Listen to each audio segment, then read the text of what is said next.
Am I the asshole for telling my ex his lack of money is not my issue? Clearly not, but we'll see. I, 36 female, have a daughter, Sadie, 12, with my ex-husband, John, 39. We got divorced 5 years ago and I have primary custody while he sees her 2 weekends a month. Yeah, true. Last year, he got married to Amy, who has sole custody of her kid, 10 and 8F. Good. From a previous marriage. Amanda is a stay-at-home mom. I guess Amanda is like the long name of Amy. Not for any health reason or so on. She just does not want to work. While John works a 9 to 5, he makes good money to support them, but not enough to live in luxury. Good. I have a much higher paying job. Since it's just me and Sadie, I make sure she has the best possible life. She goes to a private school, set her up to a college fund, and she has much better things than most kids. Phone, clothes. Okay, that's a little bit spoily, but like, let's go. I guess still managed to raise her to be a humble and not to take things for granted. It's not so bad then. And she's one of the hardest working people I know, always making sure to get good grades and keep her room tidy. Good. Well, the last few times she came back after a weekend at John's, I noticed that her clothes she was bringing back in her duffels are A, not her size, B, much cheaper and poorer quality than what I usually buy for her. I asked her why that is, and she told me that while she's at Dad's, Amanda takes away her nice clothes and give them to her kids while Sadie gets the clothes they buy from Target. I asked her if she wanted them back, but she said she didn't mind sharing since all her favorite clothes were kept here. Okay, kinda nice. The problem came when I went to pick her up last weekend. I had a business meeting and couldn't drive her over, so Amanda offered to just pick Sadie up from school, which hadn't happened before. When I got there on Sunday, John and Amanda asked me to sit down with them, and when Sadie came up to hug me, Amanda sent her to her room, quite harshly saying our punishment wasn't over yet. I was confused because Sadie very rarely misbehaved. Maybe she had a good reason, you know? They sat me down in the kitchen and said that it was unfair for Sadie to be going to a private school while her kids got to a public one. So they would decide that Sadie would be pulled out of private school and put into the same school as the girl. Why? Like, it does not cost you a thing. I understand your feeling of unfairness, but it does not cost you a thing. They also said I should keep up Sadie's punishment because when they told her, she blew up at them, told them it wasn't fair, and yelled that Amanda and her kid weren't even our real family. It's true. Really sorry, but like, it's totally true. That all they did was steal. It's also true for now. I told them in no uncertain term to fudge off. I would not be pulling my child out of a school she likes away from her friend because they can't afford it. I told them they could easily make as much money as me if Amanda started working in her field because she has the qualification, and the job market is very good. The job market is very good. That's not wrong. Nowadays. I told them their money problems are not my issue, and if Sadie's items get stolen again or they try to pull her out of school, I'll be taking this to court. Yep. They've been blowing up my phone ever since, calling me a selfish asshole. And after telling the story to a friend, he told me I was rubbing my success in their face. No, you're not.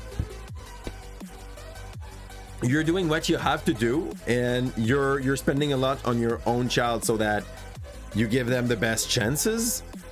I don't believe like that private school make good student, but they have more resource to be able to support the child. It's like, we cannot deny that. Basically, and if you're in Quebec, it's even worse. Like, the government sends money per kids, and no matter if you are in a private school or not, they will send some money. They will send a little less for the private one, but the compensation that the parent had gives way more leeway for the school to pay for like psychs. I think you call them shrinks. Psychiatrists, psychologists, TS in English. Those that are in the school just to support the kids that need support. It's absolutely stupid. I contacted my lawyer and we're standing in the process of obtaining full custody. I'm taking Sadie to a therapist so I can get permission to keep her with me at least until the courts makes their decision. And our next visit isn't for another couple of weeks, so assuming that everything goes according to plan, she shouldn't have to go back there unless she wants to. Honestly, like, everybody's gonna be not the asshole for sure. The friend is a jerk. And no, you're not rubbing your success in their face. They took a decision that you had to assume and be agreeing with, while they never told you. So, like, no. First thing I did after dropping Sadie off at school, my kid not losing a good opportunity because of them. Yeah, honestly, at that point, you just go straight to the school and you make sure that it does not happen.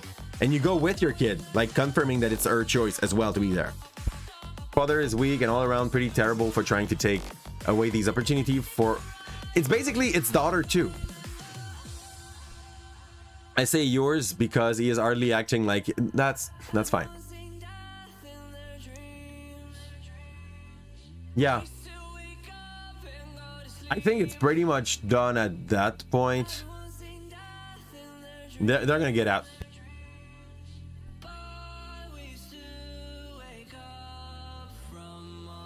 Okay.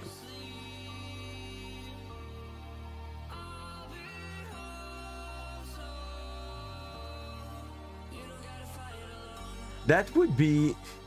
Do we have another comment from OP somewhere? No, OP stop. But, like, clearly, I don't feel like she... I get the idea of, like, spoiling a little her kid. I do not agree with the fact that it's the right way to. But if she's not taking things for granted, if she's working hard, if she, like, take care of herself the right way, in that kind of situation, I don't believe that OP's the asshole here in no ways. The fact that she went and told her that she could go and work, okay, that can be rude to, what's her name, Amanda? But to some point, we live in a society nowadays where basically being able to survive on only one salary requires some sacrifices. And if the sacrifice, like, she's a basically single parent to some point, like she has her 12-day out of 14. So the results are pretty good, I believe, for someone that is doing that. How the hell? Yeah, Amanda could just go and get a job.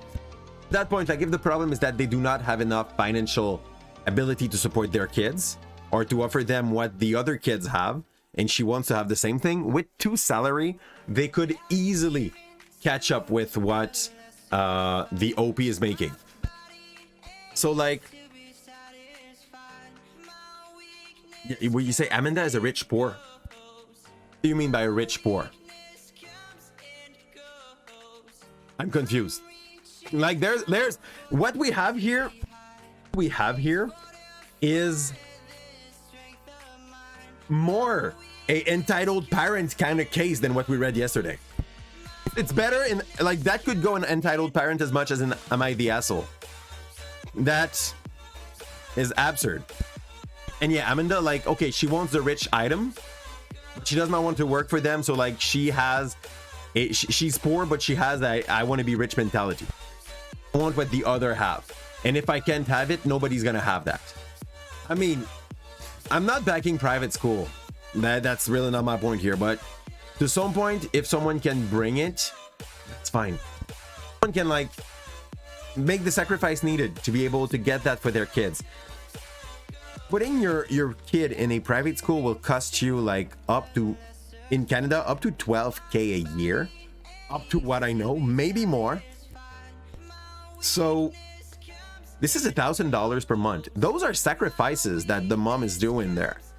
That she's not, like, buying a bigger house or a condo to be able to live in with her kid. Like, those are all things that she will try to cut on to make sure that her kid has what she needs. And a little bit of what she wants as well. On the other side, you have Amanda, which is stay-at-home mom with a 10 and 8. Both are going to school. You start to have some freedom to be able to get a job, like even at home, worst case scenario, best case scenario, like even outside of home, and to give some, let's say, to shine by the example for your kid. If you want them to have the same thing that the girl of your husband gets, you don't have to private or to privatize what the other kid's getting because you can't pay that for your own. No, it's not her job to put the 2 other kids into a private school.